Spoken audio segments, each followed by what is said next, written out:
اعوذ باللہ من الشیطان الرجیم، بسم اللہ الرحمن الرحیم۔ نالج فیکٹری کے دوستو السلام علیکم۔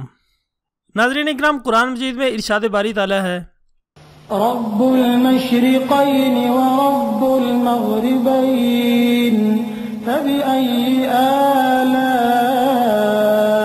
ربكما تكذبان۔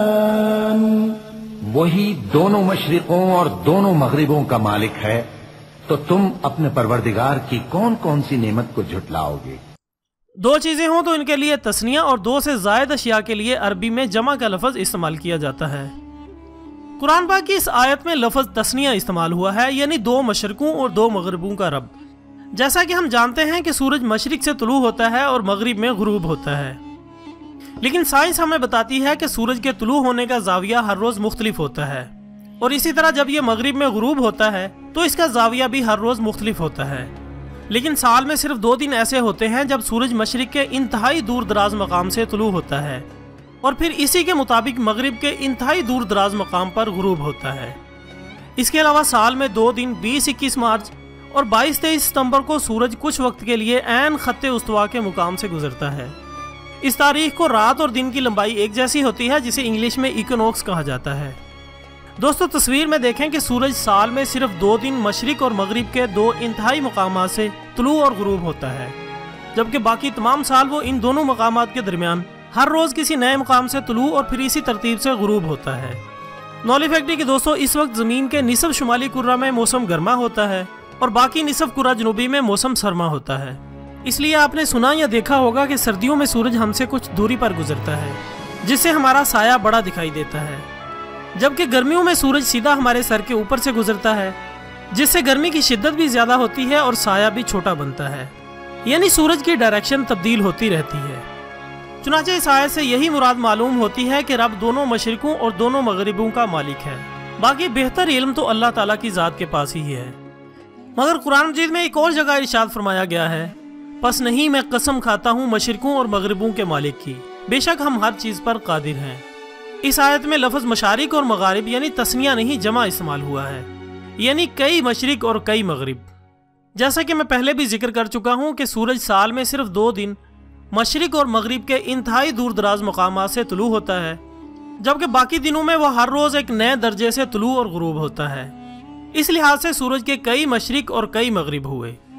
ناظرین اکرام، اس کے علاوہ سمندروں میں پہاڑوں کی مانند چلتے ہوئے جہاز بھی اس کی قدرت کا شاہکار ہیں، اور کیا ہی عجب بات ہے کہ ایک سوئی تو پانی میں ڈوب جاتی ہے، لیکن ایک ہزاروں ٹن وزنی جہاز مختلف چیزوں کا وزن اٹھائے سمندروں کا سینہ چیرتے ہوئے اپنی منزل کی طرف رواں دواں ہوتا ہے۔ وَلَهُ الْجَوَارِ الْمُنشَآتُ فِي الْبَحْرِ كَالْأَعْلَامِ فَبِأَيِّ آلَاءِ رَبِّكُمَا تُكَذِّبَانِ۔ اور جہاز بھی اسی کے ہیں جو سمندر میں پہاڑوں کی طرح اونچے کھڑے ہوتے ہیں، تو تم اپنے پروردگار کی کون کون سی نعمت کو جھٹلاؤ گے؟ دوستو، یہ وہ آیات ہیں جنہیں پڑھ کر ہم صرف اپنے منہ پر ہاتھ پھیر لیتے ہیں، لیکن یہ جاننے کی کوشش نہیں کرتے کہ ان کا مطلب کیا ہے، کیونکہ اللہ تعالیٰ کی ہر بات کے پیچھے ایک گہری حقیقت پوشیدہ ہے۔ اس لیے وہ بار بار یہی فرماتا ہے کہ کیا ان کی عقلوں پر تالے پڑے ہیں؟ کیا یہ عقل نہیں رکھتے؟ اس میں عقل والوں کے لیے نشانیاں ہیں۔ تو آئیں ذرا اس آیت میں اللہ تعالیٰ کی چھپی قدرت کو تلاش کرنے کی کوشش کرتے ہیں۔ دوستو، جیسا کہ آپ کو معلوم ہے کہ زمین پر 70% پانی اور 30% خشکی ہے۔ اس کے علاوہ اگر آپ غور کریں تو آپ کو ہماری زمین بیضوی گول نظر آئے گی، اور زمین کے باہر والی سطح پر پانی ہی پانی نظر آئے گا۔ اور مزید حیرت کی بات یہ ہے کہ خلا میں زمین کو کسی چیز کا سہارا نہیں۔ کیا آپ نے کبھی سوچا کہ جہاز جب تیرتے تیرتے زمین کے اس حصے میں آ جائے تو وہ زمین کے کناروں سے باہر کیوں نہیں گرتا؟ معزز خواتین و حضرات، یہاں عقل دنگ رہ جاتی ہے، اور قرآن کی یہ آیت یاد آتی ہے، اور یہ جہاز بھی اسی کے ہیں جو سمندر میں پہاڑوں کی طرح اونچے کھڑے ہوتے ہیں۔ پس اے جن و انس، تم اپنے رب کی کون کون سی نعمت کو جھٹلاؤ گے؟